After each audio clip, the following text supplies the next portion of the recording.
is your girl Vanna. You are now tuning in to the Hood Talks podcast, where community voice matters. We are live from the Hood Talks podcast page. Ooh, another show, y'all. Another great show. Please join me, y'all. If y'all are tuning in right now, I'm gonna give it a little minute. I do want to talk about real quick the t-shirt giveaway, but give me a moment. Please, if you in here and you watching, share this live, because I mean, every woman needs to hear this conversation, okay? Because it's going to be a real one today. Real talk. We are talking No More Superwoman.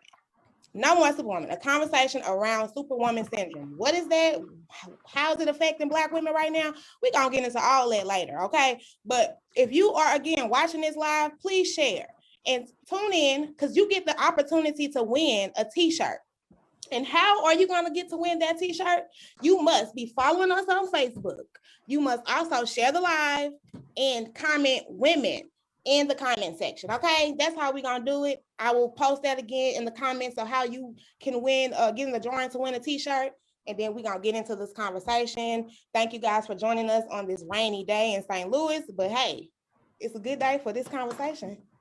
Good morning, ladies.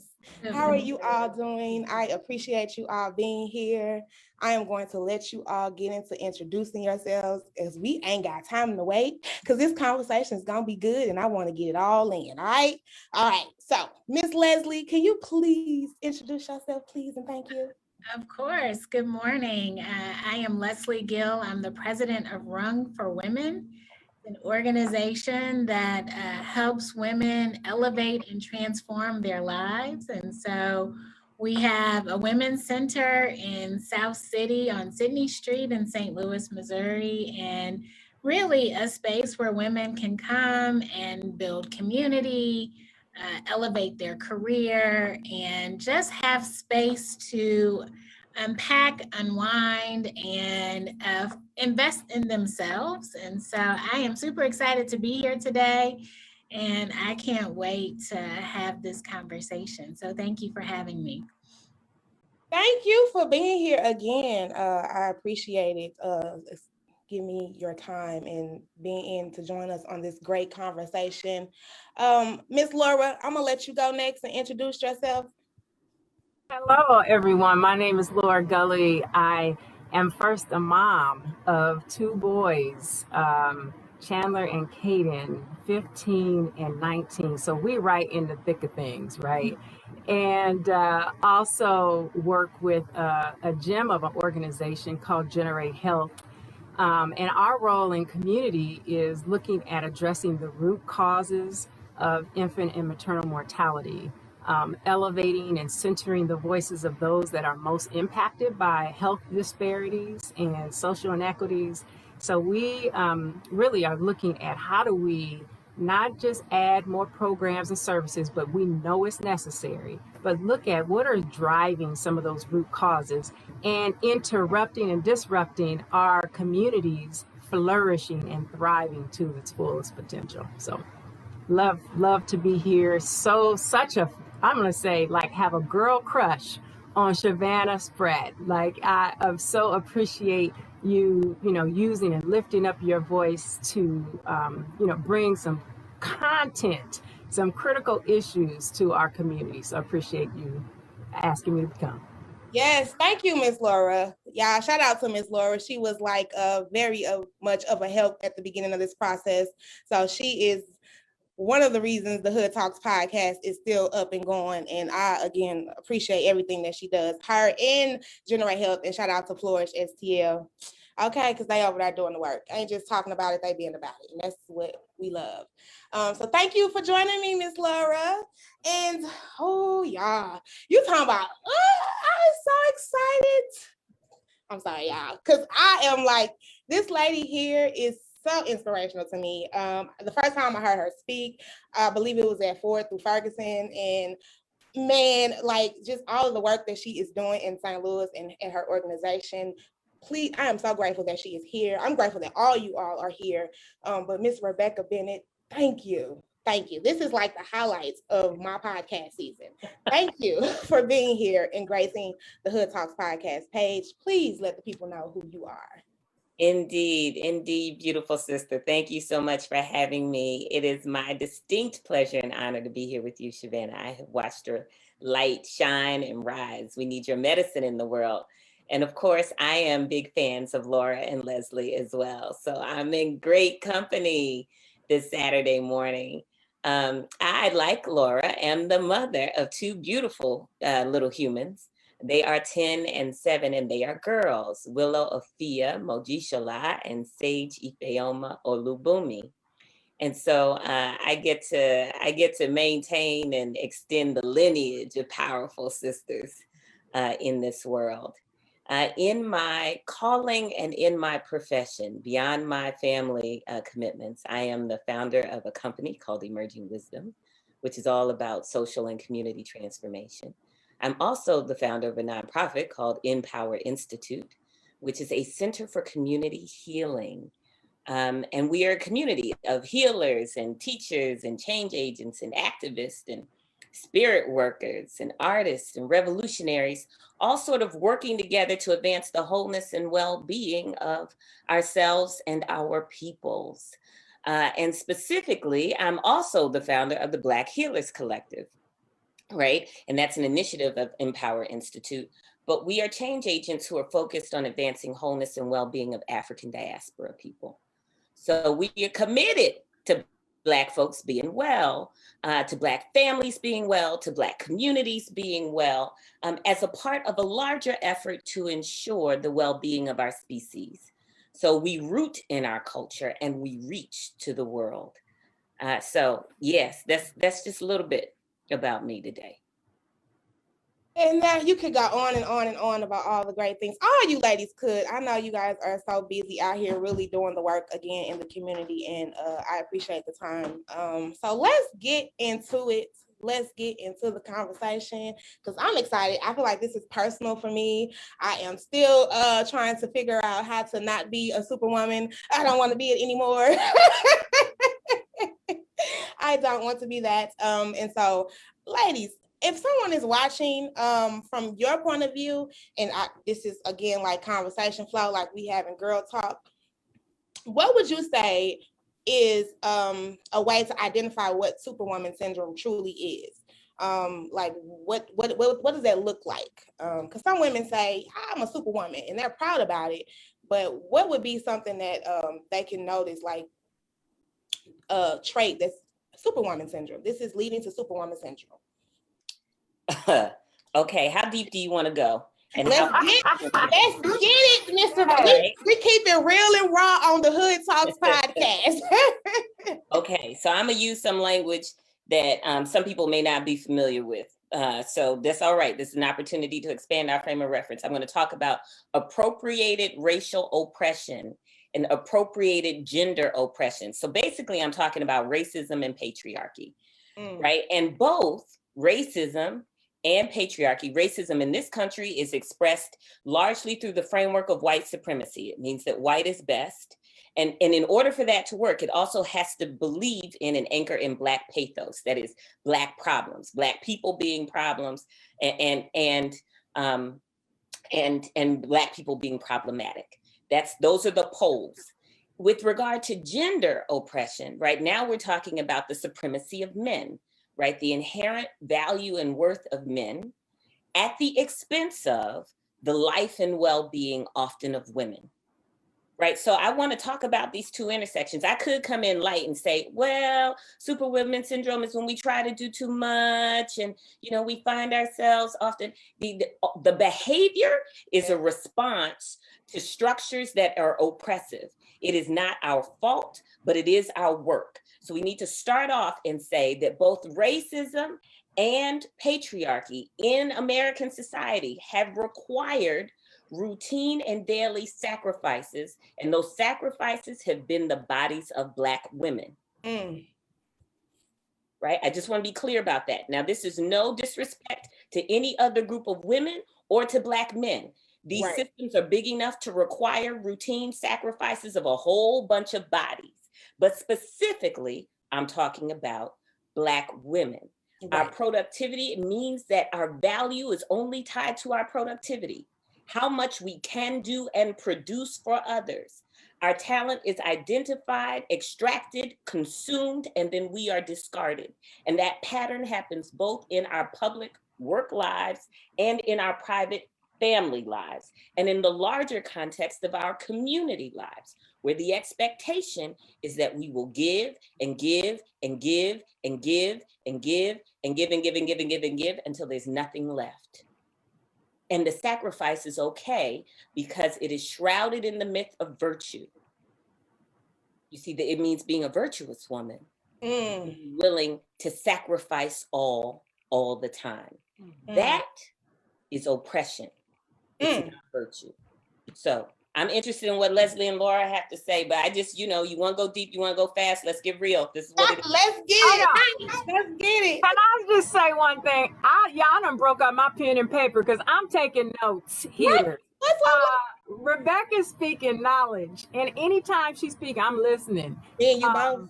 And I just want to just capitalize on some things that you said, Rebecca, just heightening can't add to what you're saying, because what you're saying, it just broke down it at its common denominator of how we buy into and contribute to that mindset. And the structural piece, that is like, it keeps things going in ways that we're not even conscious that we're doing.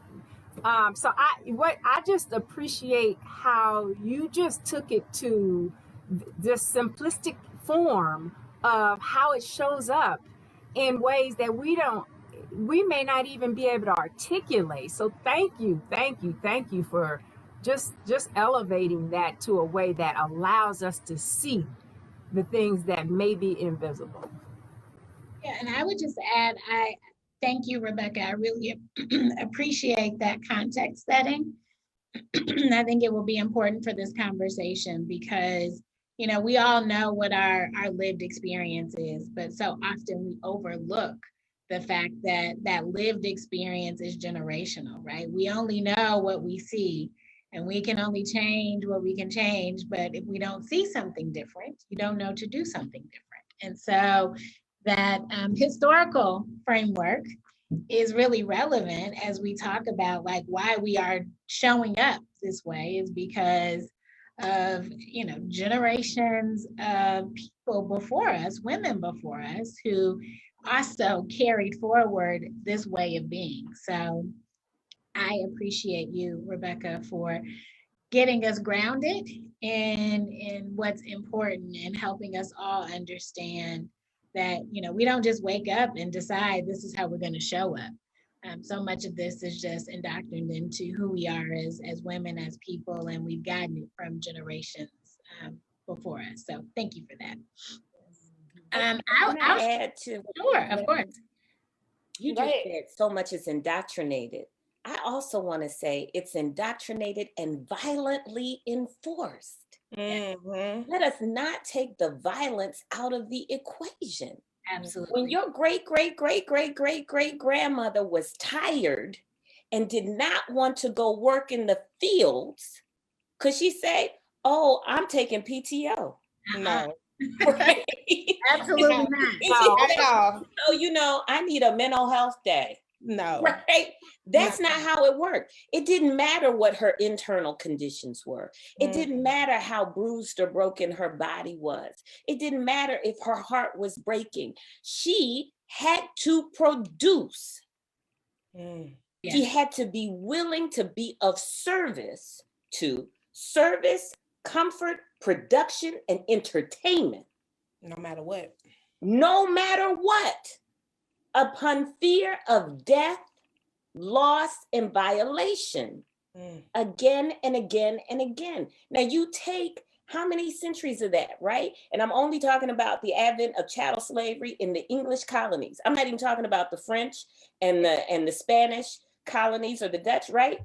You take that 1619 to 1865, right? How many generations is that? You got 244 years. And then you add 100+ years of Jim Crow segregation that required the same sacrifices under different titles, Mm-hmm. And then you add chronic concentrated poverty, Mm-hmm. where you literally cannot earn enough to live. Yeah. And you begin to see that this is a part of a very ugly inheritance. That is not our fault that we work till we drop. It is required and it is violently enforced. And then it is socially normed to make it acceptable. Ooh, that one. The acceptableness. Yeah, that energy and trauma carries forward, right? Yes. So you don't know what you don't know. And then you grow up and you get educated and you show up in spaces where this is all you know, right? And so, how do you start to demand different, right? How do you start to break those curses? And I think it's interesting because Rebecca, you kicked us off onto something. Even the moniker of Superwoman, right? You look at what we know, who we know Superwoman to be. Who does she look like? Mhm. Right. Not like us. They don't look like me. They don't look like us. Right? Nope. Right. Nope. So I want us to come up with a different character. Because for us, this is like historic, embedded institutional years, 244 years plus of just trauma and energy that's been carried forward. And Superwoman is like, fiction, character who is like saving the day. And yes, we do that all the time, but I don't know that I want to be her, right? Right. I want that positive energy, but I want her to look like me and to embody the things that are important to me. Because there are some characteristics of being a superwoman that are really, really necessary, right? They're necessities. But for survival. And I think that goes into what she's saying when we're talking about the system. It's necessary, I think, because of the system, to survive the system. So it's becoming survival. It's not like, we're choosing to have to be this way. It's because it's set up for us to be this way. I'm with you. Like, I don't want to be Superwoman, but what resources or what connections or what village do I have to help support me so that I don't have to do it all? That's what I wanted to get into that a little bit too, because I'm with you. I'm tired of seeing women like, I'm out here saving the day and I'm saving it all. And yeah, that's great. We can do amazing things, but we also should be trying to take care of self and self-love, and not be over exhausting all of us to save our community and our families. It's like, no, we should be also able to sit back, relax, and take time for ourselves. Because what they say, you can't, which I know is like, but you can't pour from an empty cup, right? that is gospel. It's real. Go ahead, Miss Laura. I'm just wondering about this these dynamics that are set up.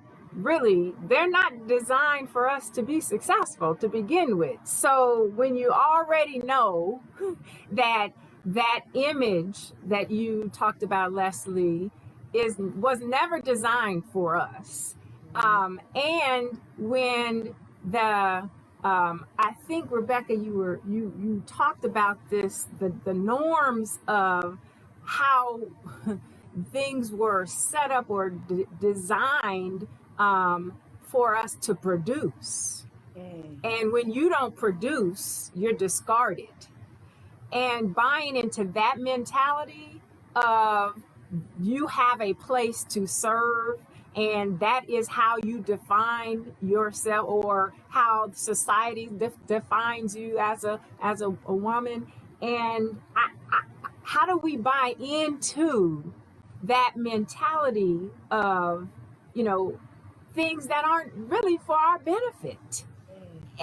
It just it unearths me to think about, the social and cultural norms that are put in place, but they're not put in place to our benefit. Rebecca, I keep hearing you say this. You talked about being violent. Can you talk a little bit about that? there's some energy around, some intentionality around that design. Can you speak to that a little bit? Yes, Leslie. Laura, I want to say that it is the natural inclination of the human being to rest when tired.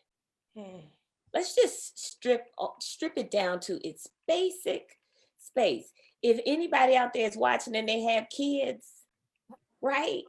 When the baby's tired, they do what? Go to sleep. They go to sleep. And if you don't let them, they fuss like hell. Yes. Right? And he's like, what is wrong with this child? You hungry? You need your diaper change? Or you sleepy? What's going on? It's one of those three, right? Or something's wrong. Right? So it is our natural inclination. I want to take us back to that point, because that's foundational. We rest when tired. We have energy when we have energy. We slow down when we need to slow down. That's the natural rhythm. Now, if you ask how many human beings, specifically how many Black women, are able to do that, I'm going to tell you that about 98% cannot. Now, how did it go that our rhythms got perverted from the way that we came into this world to the way that we have to live now? It wasn't just through soft conditioning, I'll just stay up just a little bit longer. Right? We had to be molested. We had to be beaten, right? We had to be compelled by poverty and other dire circumstances to push through the natural inclination to stop when needing to stop, to rest when needing to rest, to eat when needing to eat. There had to be collusion, perversion, and violence. Now, it shows up in lots of different ways, right? I got a lot of the conversation. I saw my mom raising me by herself, working 2 jobs until I got out of grad school. Okay? You might say, well, that's not violence, but in order to provide with no help, mate, right? In order to provide, she had to do what was necessary to ensure the stability and well-being of her family. Well, I want to ask you, what kind of societies do we live in that we allow in St. Louis more than half of our 6-year-olds to live in poverty, 6-year children ages 6 and under? And that's true in the city and the county, right? That has more than 70% of Black households in St. Louis live on less than $35,000 a year. That is not individual income, that's household income. Right? And I am saying that the conditions that create the compulsion to always produce is violently enforced, is an act of social violence, collective violence. Because to not do it is to die. To not do it is to be unhoused. To not do it is to not have the basics. It's to not have the food. It's to not have the medicine. Right?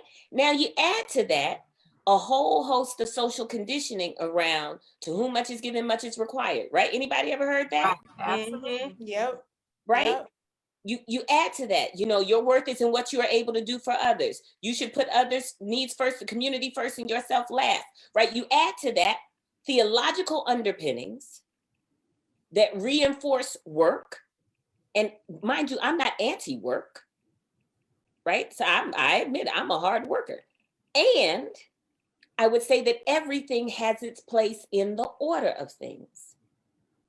So I just want to, I want to say, not to mention the very literal ways in which we were beaten if we did not produce, if we had less cotton today than we had yesterday, right? Or all of the ways in which we have been abused in our workspaces and places because we were the first hired and the last hired and often the most likely to be fired. So the ways in which we were violated and demeaned, right? And had our place of insecurity reinforced so that we would be grateful for the scraps of a culture that doesn't love us. So there is this I want to, again, I have to locate it. I have to talk about it and call it out in these terms, because otherwise we end up blaming ourselves for the propensities that we have to work. We work to live, right? We take care of everything because we are the fence. We're the wall that says this far and no further. And so often there is nothing behind us except our faith. So I want to put that, I want to, again, put that in context. I do want to say this other thing, and then I'll have it go back to the rest of our sisters here. And that is to say, let's not get it twisted. We have natural inclinations to be of service. We are highly talented, highly skilled. Black girl magic is real. Real. We have ways of seeing things, doing things, and being that are extraordinary and game-changing in every context and situation you put us in. And we are hardwired to want to be of service to ourselves and others. Those are natural inclinations. The perversion is when that is not enough. And instead, the requirement is that we consistently and perennially sacrifice ourselves. I'm talking perennial sacrifice, not service. When the cost is our very lives, again and again and again and again, something is wrong. Something is very wrong. So yes, we want to be of service. Yes, we have gifts and skills to use. Yes, we want to live within what we believe is most valuable, right? And we want to do the best we can for our families and our communities and our loved ones and ourselves. But if the cost of that is to be the doormat for the world, right, then something is wrong. Whew. Yes, ladies. Yes. I'm like you, Ms. Laura. I'm already taking notes because I feel all of that.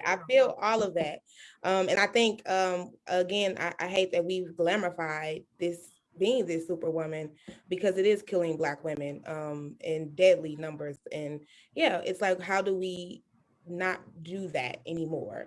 And so, I mean, we're touching on a lot of like what it is and how it's happening and all of that, but like, how can we change the narrative? That's what I want to get into now. Like, for those who are viewing, who feels like, because I feel like I'm all of this. I am the one that's like, I have to be the mama. I have to be the community advocate. I have to produce. I have to give. Even in all that I'm giving and producing, I still feel like I'm not doing enough. You get, ladies, if you feel me, hit it in the chat. You get mom guilt because you're like, you have to hand your baby off to somebody. You get guilty because you're not doing enough. Maybe eating healthy for yourself. So you get guilty about like how I need to organize or put that in my life. I'm not making a good 4-course meal 3 times a day. My kids ain't eating properly. I'm not eating properly. So you start getting a lot of the guilt of not producing what is supposed to be the norms of you by yourself. And it's like, how do we stop that? And how do we talk about a real village? Because that's nothing I want to get into. It's real village. We telling people to get your village. We telling people get support, but what that really looks like. But let's start off with, how can we stop the mindset and glorifying being this superwoman? How can we do that, ladies? Something that comes up for me is right off the bat of understanding how to recognize where that line is. So many of us, and I'm gonna speak my own voice and my own truth at this moment, is I didn't recognize when that line was crossed and I was sacrificing self, meaning took on a lot of roles because I'm driven. I want to accomplish some big things. I want to do things for my family. I want to accomplish things for myself. Took on a lot of roles, did things and was pleasingly happy and satisfied. But something happened during this transition of all of these roles that I didn't recognize that was impacting my health and well-being. It is really nice to have people around you that care about you, that can see things you cannot see. And my body was telling me things. I wasn't listening. My family was telling me things. I'm still driven. So being able to recognize when that actually becomes harmful sometimes isn't readily in your conscious, but it's in your soul, right? And listening to those, like that spiritual sense, something's not aligned, something's out of order. Those things, like listening to that voice, training ourselves to listen to that voice, man, that's powerful. Because the world was telling me other things. You can do more. Keep going. Oh, that's not enough. So what I found myself doing, my body was speaking to me. And I'm going to share a quick story with you all really quick. Is I had my first child and was in bliss. Oh, I just wanted to do everything. Be everything. I'm up at night, body taking its toll, still recovering, just had this baby, working full time, playing these roles. And something happened, you all. It scared the living highlights out of me. I fell down my stairs in my house with my baby in hand. And I could not understand how this happened. My body was telling me too much. I was not paying attention to the signs that my body was sharing with me. It shook me to the core that, hey, I could have harmed my baby. Like that was like my treasure. And I wasn't aware enough to care enough for myself. But I'm gonna care for my baby.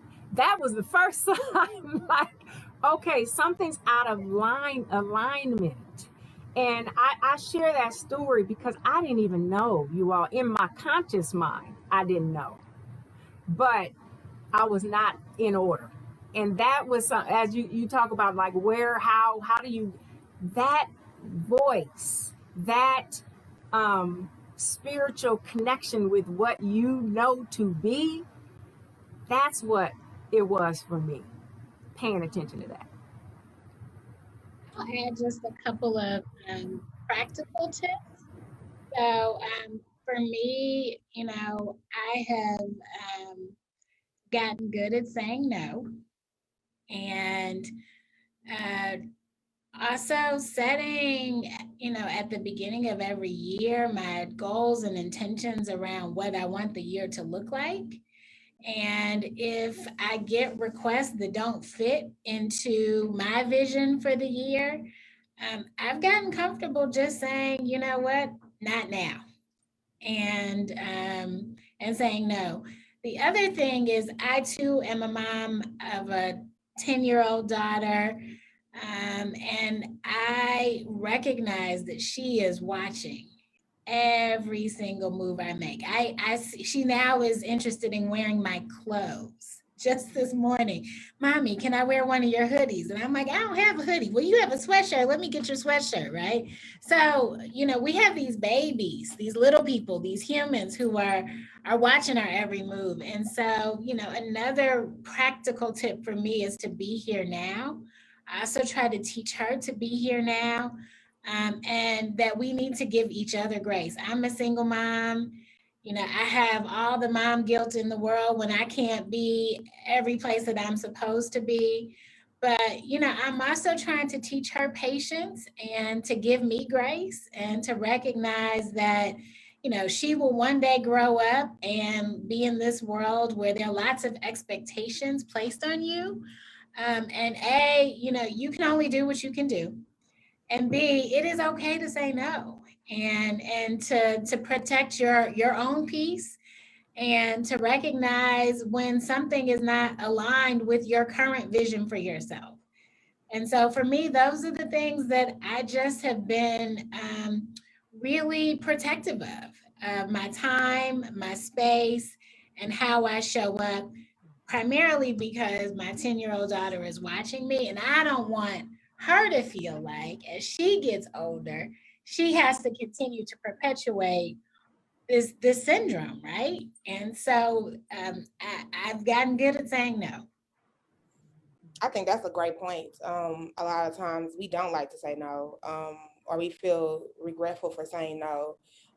But I also love that how you talked about having your daughter, because I have two girls, and I think about that too. Like, you know, they see mommy doing this everything. They're literally always with me, but they see me doing everything. But I don't want them to. I even feel like sometimes, like, y'all always want to go. Like, sit down, let's sit down. But I'm starting to see that they see mommy is like that. Mommy goes. They see you going all the time, so they think, oh, they like, we finna go. Let's go. Like, what you doing? No, sit at home and rest. But I they like, don't know what it's like to sit still and be still and to be here now. I really, particularly, I'm sure, Rebecca, you see this with your little ladies, like they get that energy from us. And if we don't sit still, yes. if we are always on the go, if we never say no and we react and respond to every single request, Yes. they are going to think that that is how life is supposed to be. And it's not. It's not. No. So we are very good. She sees me go to the spa, and now she thinks she's supposed to go with me. But she sees me take the time to exercise. She now wants to join me on activities that we can do together at home, right? We don't always have to be going and doing and moving and serving others. That notion of, always saying yes is not healthy. It's not.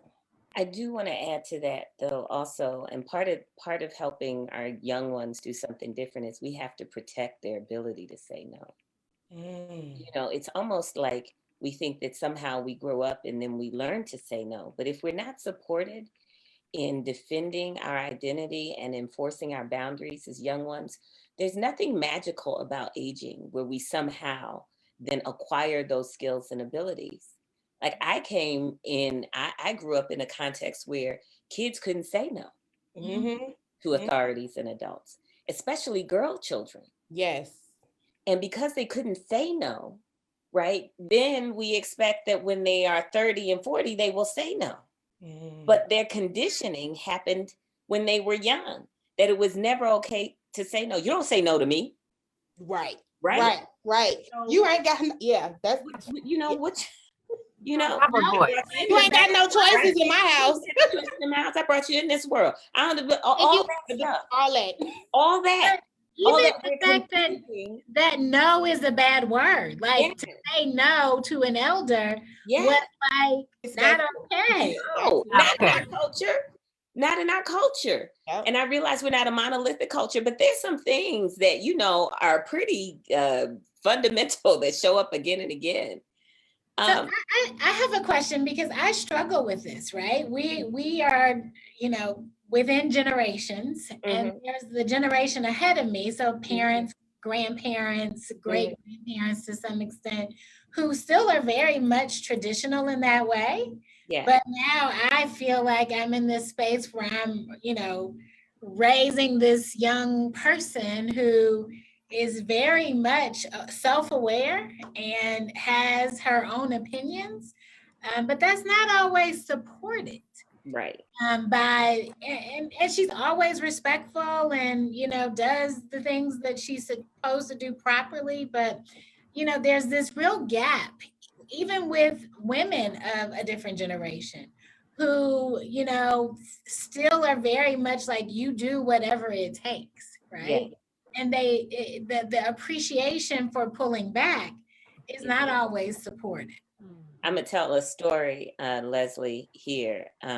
This is when we need to be courageous. And we need to be courageous to honor the generations that are coming from us or through us, and as we look to the generations that we come from.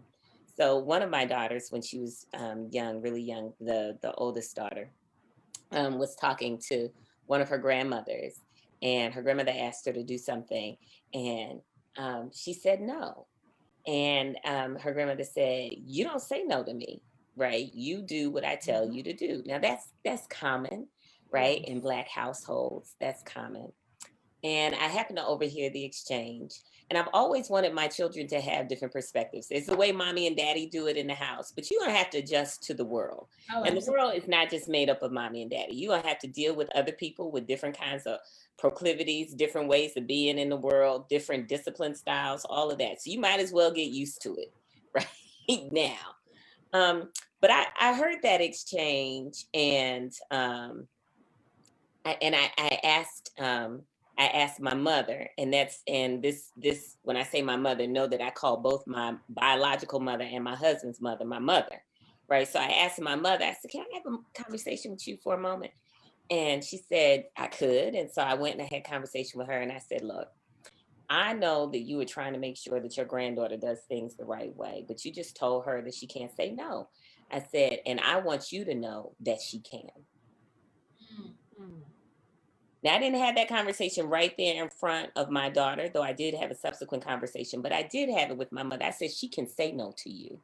And I said, "And the reason she can say no to you is because she can say no to me." Our instincts are to protect and preserve our lives. And part of that means being able to say no, like having some boundary somewhere. And she was like, no, you can't do that. I said, whoa, whoa, whoa, whoa, whoa, whoa, whoa. I just want you to understand for a moment, Mama, just where I'm coming from. Consider this. How much incest was in your household and in your family? Say it. Real talk. Real talk. Come on. Real talk. Right? We talked about all the ways that growing up, you saw sisters, brothers, loved ones, uncles, parents, right, routinely violate little girls. By the way, this isn't just a little girl thing, but I'm talking about this specific experience. I said, and in any of those situations where you were growing up and a part of witnessing and a part of a household where this was going on, I said, did you ever feel empowered to say no? And it shut her down. I said, did you ever feel empowered to say no? Did anybody say, no, it's not okay? I said, no. See, every power and force that was operating within that household context said, you should take it. I said, and look at what's happened. Right. We in generations of this thing. I said, how is it that you then expect your same grandchild to say no to the lecherous layman, or to say no to the teacher who says, come here, little girl, and wants her to do something, or to say no to the man that drives up on the street and says, get in the car, but she does not ever get the opportunity to say no. In her safe safe space. I said, where is she going to get that magical power? Right. To protect her own life when we never created a circumstance where it was okay for her to say no to authority. The first oppression that all other oppressions sit on is the oppression of children. So if she believes that it is in direct threat to her well-being, I want her to say no. Now, your job and my job is to help her discern whether or not this context is that. Right. Okay. Right. So if I'm telling you to wash the dishes and you like, no, but you eat every day, I'm gonna tell you this. You can have freedom of choice, but not freedom of consequence in my house. If you don't want to wash the dishes, I don't want to cook. Now, go ahead. You don't have to wash no dishes when you're eating ether. But need some broccoli, some carrots, some cheese pieces, some milk, and you're gonna eat that off a plate. I suggest you get in there and wash those dishes. Okay. Everybody in the family has a role to play for the maintenance and well-being of the family. Yes. Right. On the other hand, when it's a circumstance where you like, I think this harms me, then tell me and let's talk about it. Yes. Right. That is how I am preparing these little humans for the world in which they find themselves. So with your mother, Rebecca, with your mother and your daughter, what was the context? Was it a no, I don't want to wash dishes? Or was it a no, like? I don't even remember, Leslie. I don't remember, but I knew I never wanted to hear again, you don't say no to me. Yeah. Because that shuts down any, that's an absolute. Yeah. Right? Like right now, you can be like, I'm not hearing that no right now, young lady, because it's time to go to bed. You tell me you want to go to bed. It's like, you got to go to school in the morning. Put your little butt in the bed. No. Goodbye. Right? Like, Right. you know, we aren't any less Black, but we are nuanced. We are nuanced, right? And I just had to, and when she heard it and I put it in that context, she was like, you know, she's still old school, but she got what I was saying because she And being open to that. Shout out. than we did. Shout out to that though. So I feel like that's a gap too. It's like sometimes you get the elderly and you know they're like, oh well, you know, this how we did it, so it was good enough for you and you made it and blah blah blah. But clearly I ain't make it too well. But anyway, so right, like can you be open-minded enough, elderly, you know, the grandmas and the great grandmas, can you be open enough to, you know, get in some of what we're coming from? And I love how you not only tell her don't say it again, you know, but you gave her a reason on why you're trying to, you know, tell her that she has the ability to say no, and how important that is, because I think, yeah, it's just like they be, you know, oh no, don't do it the way I told you to do it. And I think that's what's gotten the generation where it's like, right, closed off. You can't say no. You can't say, you can't speak out. You can't speak. They want you to stay in your place. Stay in your place. That's what's gotten us where we are in our community. But in our place. what I'm hearing from Rebecca, that exchange is you interrupted that pattern. Like you created another pathway forward to be and to behave and to show up, and for both generations, right? So that, I mean, that is powerful beyond measure for your daughter, for sure, because of all the experience she will have the opportunity to say no to, but to also reframe for mom the opportunities or the, you know, that how things have aligned in such a way that, you know, created the existing, you know, experience. So I think you framed it in such a way that gives another, you know, it's a retraining, a reframing. And look, they didn't get that way by accident. It's not their fault either. We have to show some compassion. Right. Absolutely. Because they had heavy hands coming at them. A lot of what was called discipline was abuse. Like, let's just be real and true. Yes, right. They were beaten. When they say I beat the Black off you, they meant it. It happened to them, right? All oppressions make the first police of the oppressed the oppressed. Now, I want you to sit with that for a minute. In an effort to save our lives, what did Black enslaved parents do? If they knew looking at Massa would get you killed, right? Talking to Miss Jane on the sidewalk, not holding your tongue, then what they needed to do was to, anytime you got a half an inch out of line, they needed to censure you or beat you. And it wasn't mainly because they didn't love you, but it's because they knew that you lived in a world that would slay you. And I don't mean the way we say slay now, like slay girl. I don't mean that. I don't mean that. So they knew that you lived in a world that was unforgiving, that believed in Black pathos, and that would destroy Black bodies with no reason. So they had to overcorrect. They had to police their children in order to keep their children safe.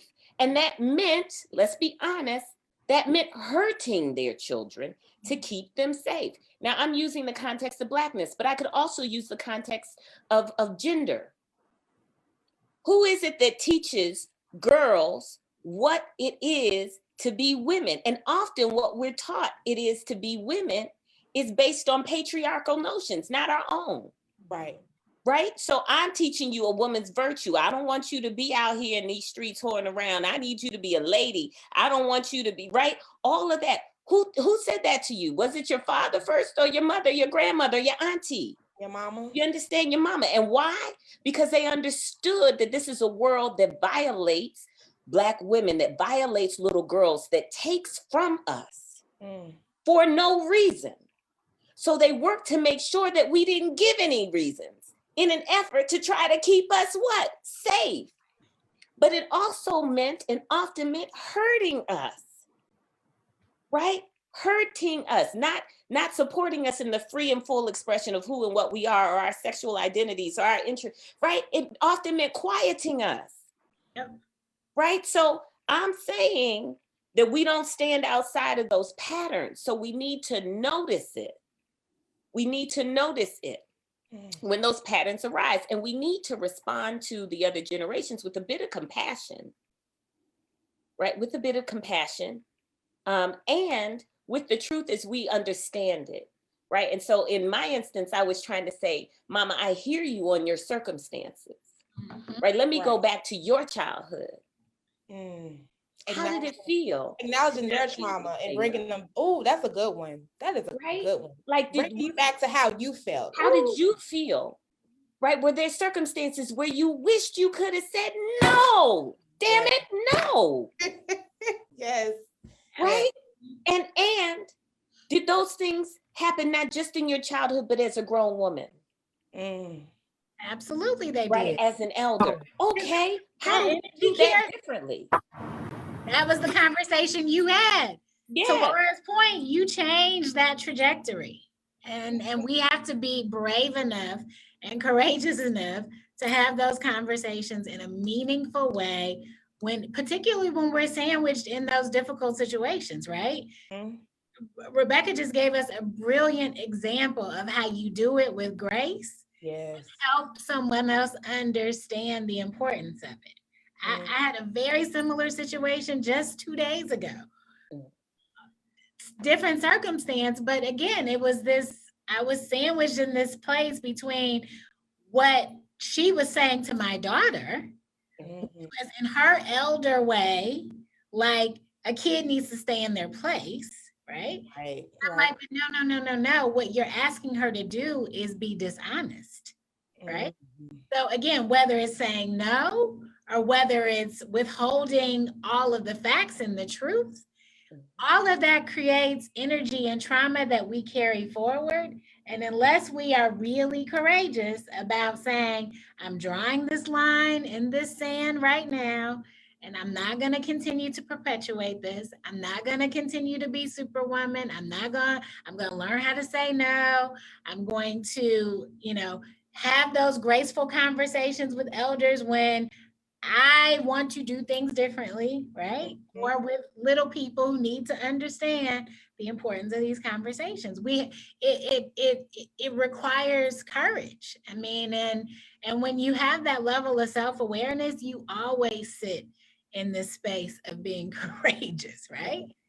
I deal with it every day, but I'd rather be courageous, honestly, over Superwoman. Like I want that courage, right? I've had the courage to be able to say no, to stop this energy from moving forward. And that, I think, Rebecca, that is so brilliant. It's that courage to recognize the situation and to Laura's point, do something different. Yeah, that's the key right there, and that's kind of why I wanted to highlight this conversation, is because now we're at a stall where we can now talk about how we can move forward and do something different. And I think a lot of women are at that point too.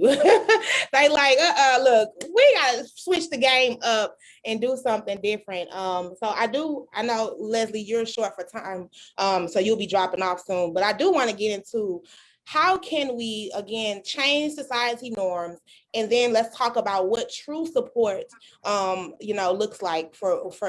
Let's really get down, like you said, keep it real and raw. We have Black women who are, the head of household. They're working multiple jobs. Some of them are going to school. Some of them trying to be business owners now on top of working.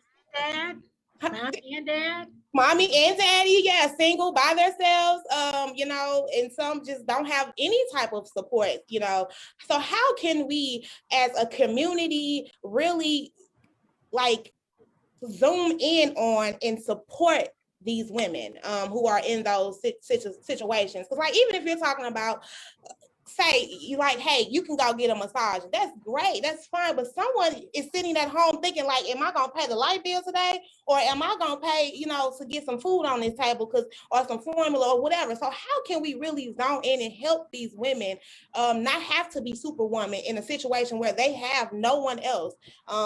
at all. I want to say that I understand the Superwoman thing as having lived it, right, and having found myself in the hospital, hooked up to machines, trying to figure out if I was having a heart attack, and I was on my way to catch a flight to go do some stuff for business, and I had pain in the left arm, and I called my cousin who's a surgeon, and I said, should I go to the hospital or can I just get on the flight? It be like that. You be like down to your nitty gritty. Like, look, I'm gonna make it. Right. You know, I was like, look, I don't think it's just, I don't even know what that is. So I'm gonna get on the plane. He was like, excuse my language, sit your ass down. Like, period. Go directly to the emergency room. I was like, no, I gotta catch this flight. He said, and you'll be dead when you land. Right? So I do, you know, because I've been talking about, you know, lineage and context and all of that. So I want to make it personal. Right? Like, I don't really understand this particular affliction. No, I'm chief among the afflicted, right? I'm barely afflicted. I want to say a little bit more, but I recognize that Leslie has to go. So I want to give some actual things. Leslie, is there more that you want to say in these 2 minutes though, before you leave? Because you are so powerful. I think we have to continue the conversation. Oh, yeah. Yes. Most importantly, and then secondly, you know, I don't know how we, as women, as Black women, get to a more, and I'm really struggling with this right now because I'm sure that, you know, there's someone in our universe who is going through something and we probably all know her. But how do we get to a point where we're okay listening to our bodies? And knowing that means stop, pause, whatever the case may be. Like, this week alone, I have really been struggling with, you know, diagnoses that come, and I know that, you know, we have no control over science and medicine, but in my soul, I want to believe that we get symptoms and signs that we just ignore for far too long, and then when we're diagnosed, it's too late, right? And so if I could leave this conversation with one thought, is listen to your body. If you're not listening to, you know, if you're not looking at yourself in the mirror and listening, or listening to friends or family, but if we don't do anything else, take those signs and symptoms seriously. Like Rebecca, you just gave us another great example where you're like, somebody else had, you were gonna get on that plane had he not said, sit your ass down. Right. Get that plane. Because I had already paid for this tuition, y'all. You know what I'm saying? I was gonna get this education. Okay. You know, that's what I was gonna say. Or Laura, body no matter the sacrifice. Because that's Laura falling down the steps. Yes. It's real. Yes. You had some sign before you fell down the steps. You had some sign before somebody told you to sit your ass down. Right? Please, if we don't do anything else, don't ignore those signs, because too many of us are dying from things that are likely preventable. And it's only because we will not be still.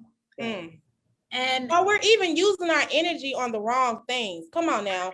Absolutely. Because that's another one. We have, like, you can have some of the time and the energy, but we're putting it in the wrong buckets. We're not putting it in for self. So it's like, we like, oh, we can find, you know, look, I'm talking to myself here, y'all. Don't.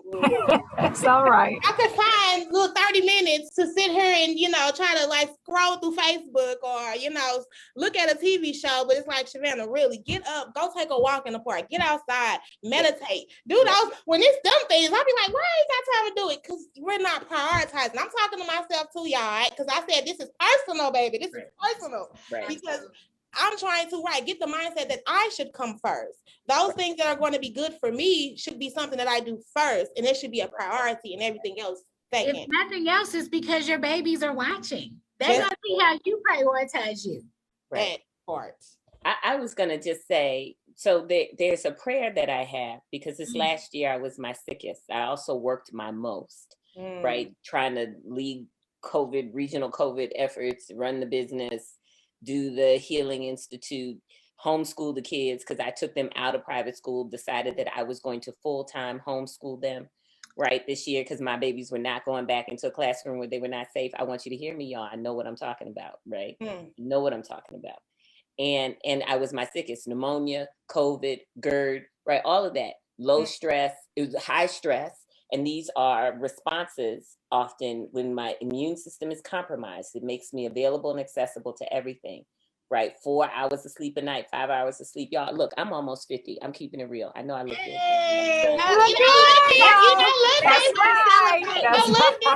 You look good. What I used to do, right? 4 hours, are you freaking kidding me? I'm too damn old for that, right? But this is what I was doing in an effort to try to save our people and da-da-da-da-da. I know, right? I had all these good reasons. Okay. As I come out of that, mind you, because I just flew back into the States last night from St. Thomas. Ooh. Praise the Lord, St. Thomas and St. John. As I come out of that, I have a different kind of prayer. The prayer isn't just for my health, it's for a healthy relationship with my body. I am invoking, heal my relationship. Help me heal my relationship with my body. Because my body cannot avoid any of my choices, and I cannot avoid any of its consequences. Did you hear me? Yes.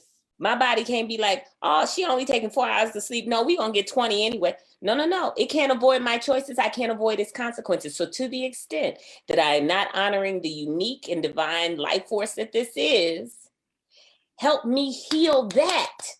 You see, because everything else comes from that. If the relationship with my body isn't healed, I'm not going to sustain better eating practices, better exercise practices, better rest practices, right? So we got to get to a different level. I want to heal my relationship with my body. Yes, if y'all listening, if y'all watching, y'all should be saying that. Heal my relationship with my body. When I walk by the mirror, if I'm sucking my belly in, stop that. I'm beautiful love belly. I love right? You know what I'm it. saying? Yes. Okay. Yes. If I gotta put the girdle on or put the bra thing all the way up to here, no, give us free. Right? Like, I don't know what is happening to me, but the older I get, I'm choosing comfort over cute. Like, who does it? Comfort over cute. You better say that. Who benefits from all of my internal conversation with my body being a critique? No one. Who benefits? Certainly not me. No. So I want to heal. I don't just want to heal and be healthy. I don't just want to be, I want to heal. Yes. With my body. That relationship piece with your body. That is powerful. That is so powerful. Because who taught us how to love Black woman bodies? Nobody. Who? So that almost sounds foreign to me, Rebecca. You know, love yourself, right? I mean, we got to get down to this. I don't care if you never get a massage, never get your hair did, never get your nails done. If you have a loving relationship with your body, you won. Ooh, say that. On the other hand, if you're doing all of those other things, but you still feel like your body is your enemy, your body isn't good enough, your body isn't beautiful enough, you're losing. Yes. Then you're not winning. You're not winning. Right? It's not the action, it's the relationship. Can I love this Black skin? Can I love these wide hips? Can I love the stuff that isn't upright anymore? These full lips, head, this hair, this natural, all of that. Right. Not upright, Rebecca. Upright. Right. No. Gravity, we in alignment. Look, everything is moving towards the roots. I'm getting to be a root woman. Everything is moving towards the roots. All this it's moving to the roots. But that is real talk right here. You hear me? Real talk. Because when you it's going to fade. It's going to fade.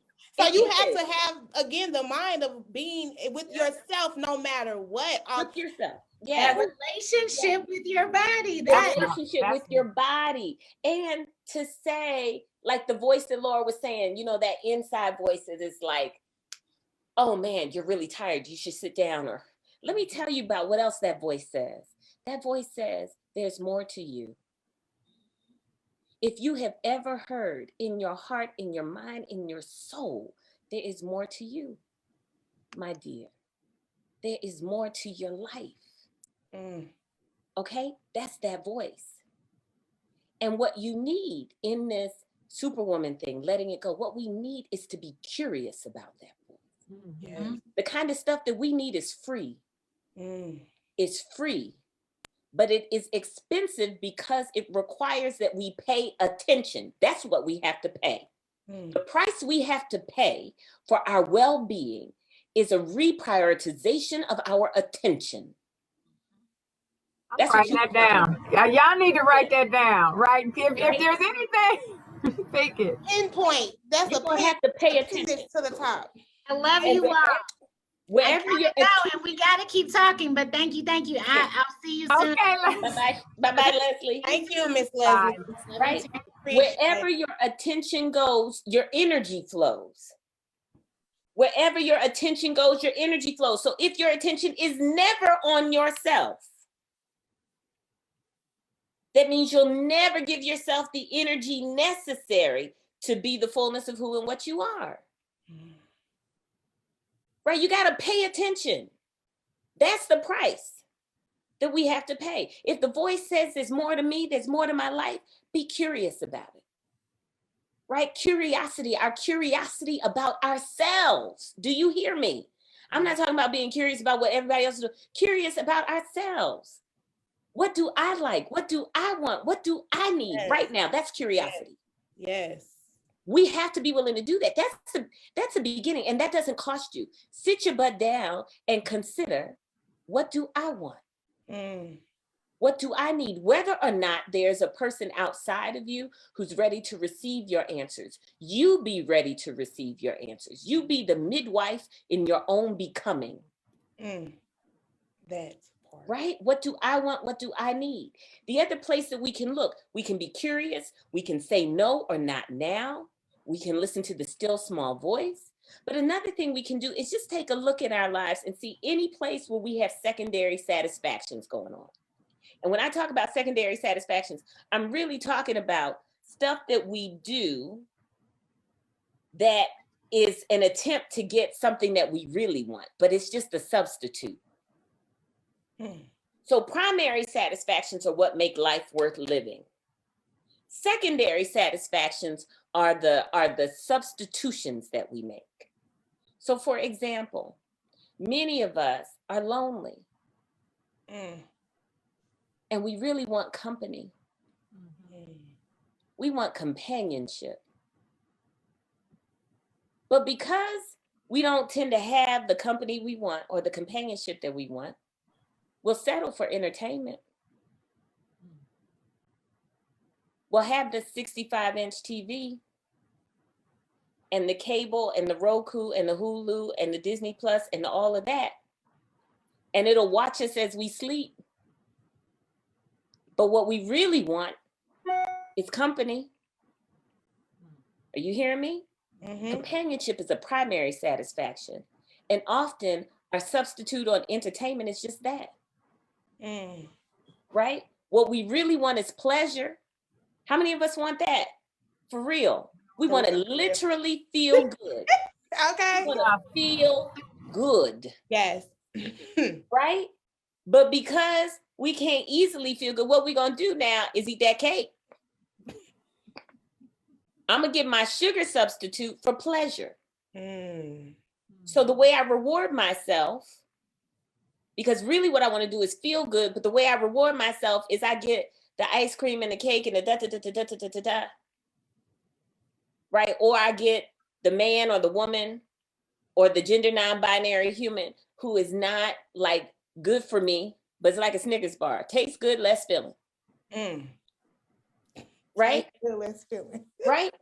But if that's what we want, if that's what we want, fine. But if what we want is something else, right? Anywhere where we're making substitutions, those are secondary satisfactions. And here's the bargain, that when we are getting what we need, we default into that. We'll settle for something else. So now I'm saying, here is a skill. Take a look, do what my folks in AA and NA looks at, fearless personal inventory. Let's take a look at our lives and go, where do I have substitutions? Right? Where do I have substitutions where it's not what I really want? Okay, I have to be curious enough then to ask, what is it that I really want? Right? And then how can I be in relationship with that? What I really want is passion. What I really want is pleasure. What I really want is rest, right? What I really want is companionship. What I really want is adventure. I'm bored as hell doing it, but I'm gonna eat all the spicy fried foods, salty. I'm gonna get that salt. But what you really want is some spice in your life. Right? Yes. What I really want is comfort. Okay, but I'm gonna eat the fat. I'm gonna eat the French fries, but what I really want is comfort. Do you understand what I'm saying? Those aren't anybody else's substitutions. Those are mine. So my sugar is my pleasure. The salt is my spice. The fat is my comfort. It's real though. It's real. You've done the work. I've done the work. So Rebecca, actually go, what is it that will really give you pleasure right now? What is it that will really give you some sense of something more to yourself and more to your life rather than the routine, right? Rather than the management, the magic. What is it that'll really give you comfort right now? Well, if your real comfort comes from talking with a friend who really understands, pick up the phone. Said it. Pick up the phone. If real pleasure for you, comes from making some time with your husband or with yourself, make that time. Right? Make that time. This is what I really want right now. Not this ho-ho. Hey, that's what I really want. It's like, that ain't really it, but I'm going to settle for this ho-ho. Right. But I'm going to settle for it. But we do that all the time. I'm going to reward myself. What you really want is to be validated for all the hard work you've done. Said it. Right then, who in your world will validate you? Right.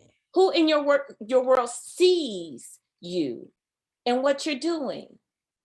And then ask them, say, look, can you tell me what you see? Right? This is how we get to the real. Right? Not the fake. Superwoman is a mask. Okay. It's a mask. Now, the real face, I'm saying, take the mask off and come into direct relationship with your real face. So Rebecca, there's some consequences to that, right? So when you say take off that real, like take out that fake mask, we gotta look at some things. Right. We gotta face some realities that we've been trying to, let me say, like mask, cover up, shift, right? So there, man, some of the realities of what I really feel. I gotta face that. That's real talk. That is real talk. But then on top of it, I think the society now too, we get so caught up on what others think or what others say when we do get to the point where we're trying to unmask and we're trying to be with ourselves. Then it's the outsiders who come in and try to get you, oh well, that's a white folk stuff. You doing white people stuff, or you think you so good because just because you're trying to take care of yourself and you don't want to do the things that you used to do, and you're unmasking. You're like, this didn't feed me. This don't like, for instance, take me, say for instance, just going into the natural hair and telling myself like this was a struggle for me. I did not like my natural hair. I could not face myself with natural hair. And then now I get to the point where I'm embracing it. I'm loving myself with my natural hair. And then it comes when I'm like, I want you to get in on this. I want you to feel this.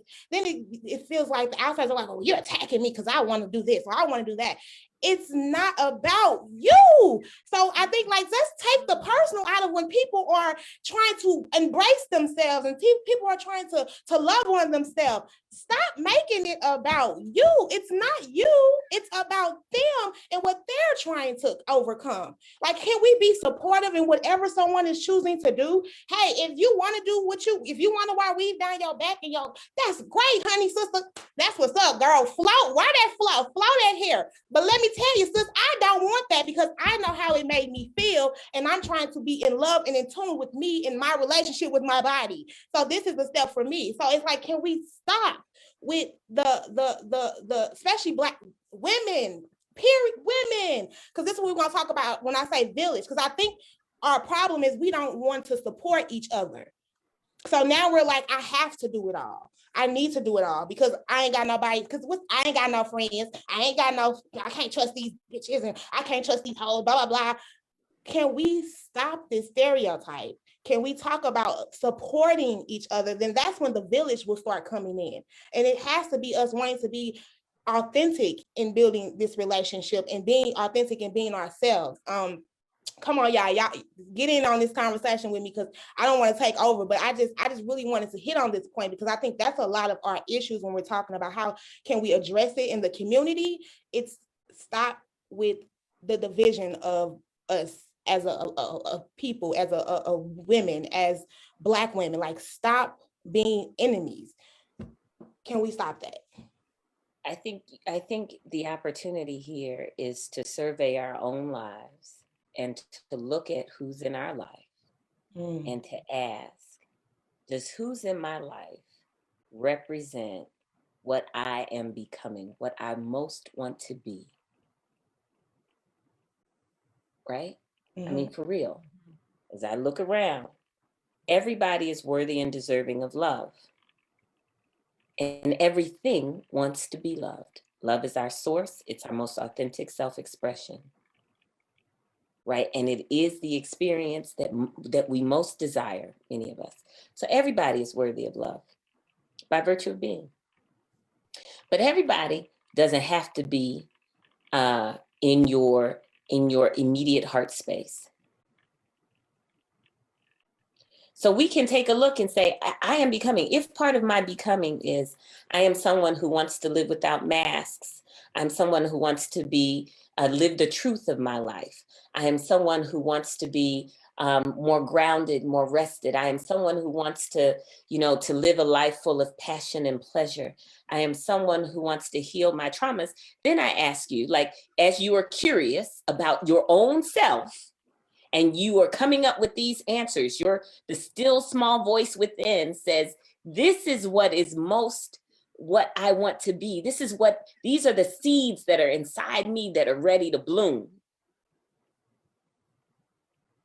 Then we look outside of ourselves and we go, do I see it around me? If I see it, then feed those relationships. Okay. Feed those settings. Feed those circumstances. Remember, wherever our attention goes, our energy flows. So part of this is just an energy correction, because so often what monopolizes our energy is the stuff we don't want. We don't want. We give a lot of our energy and attention to the shit that we tired of. Okay. Right? And we wonder, we planted tomato seeds and we trying to figure out why we grew eggplants. Well, they said if you plant tomato seeds, you're going to get tomatoes. Right. Right? So I'm saying we often tie that energy to the things that are least in support, when the things that bring us the things we most want only gets a fraction of our energy. We're going to have to do a different kind of energy, a kind of different energy tithing. So I'm suggesting that we feed the things that feed us. If these people in your life are feeding your becoming, spend more time with them. If these people in your life are not, send them blessings. Okay. And extract your energy. Pull back. Pull back to whatever extent you can.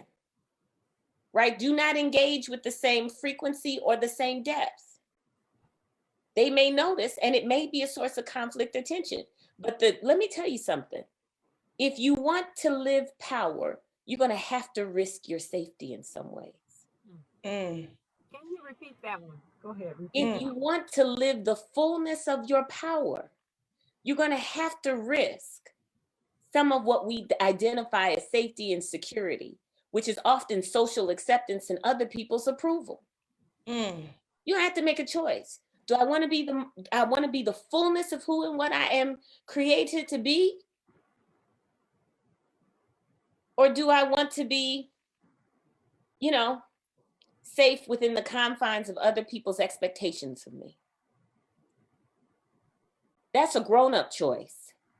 Yes. That's a grown-up choice. You want to know when you're grown up? When you are facing that decision and you choose what is most truthful and powerful about yourself.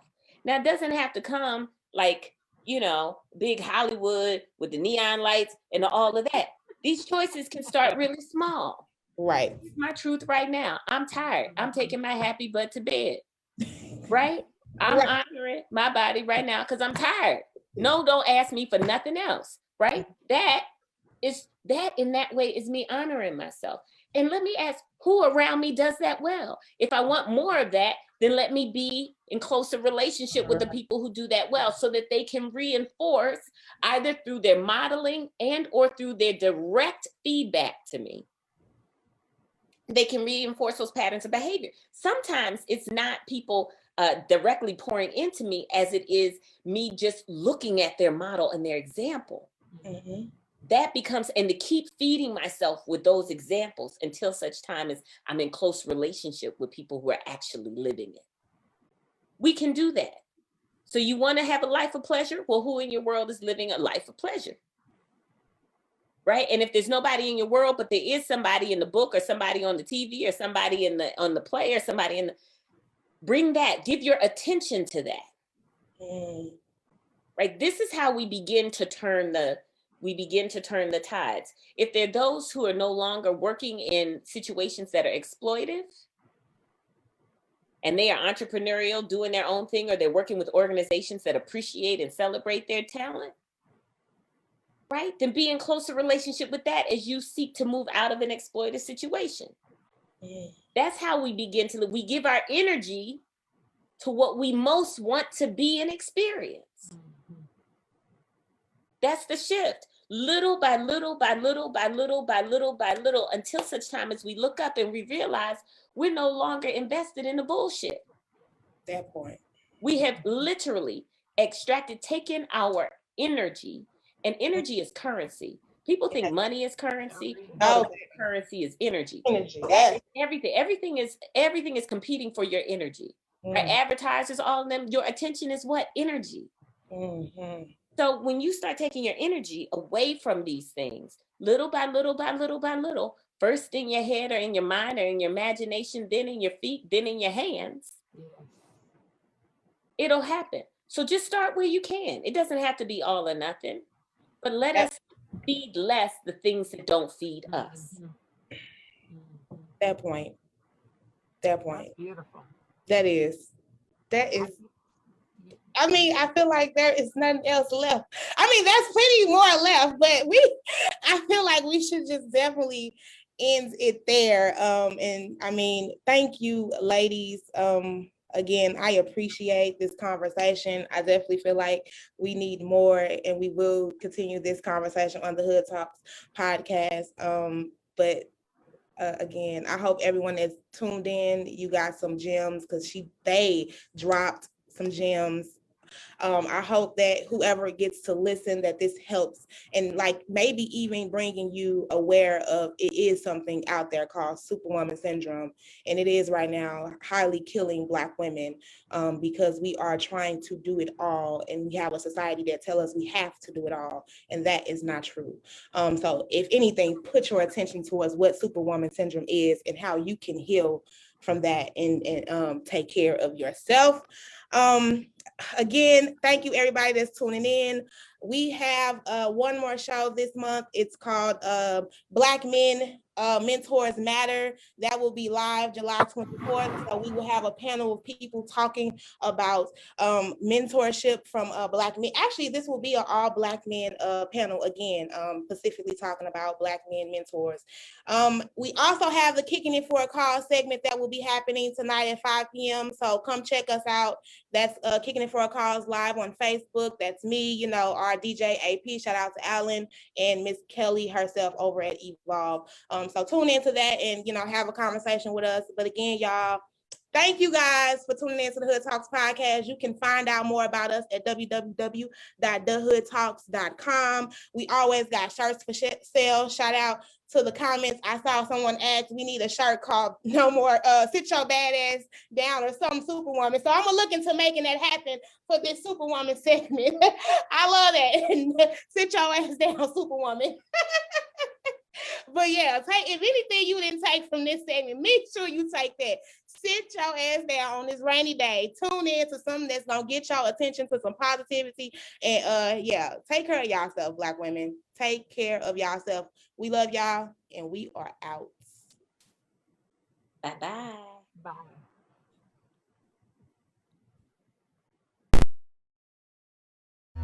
Yay! Thank you for tuning in to the Hood Talks podcast. Don't forget to subscribe to our YouTube page and also follow us on all our social media.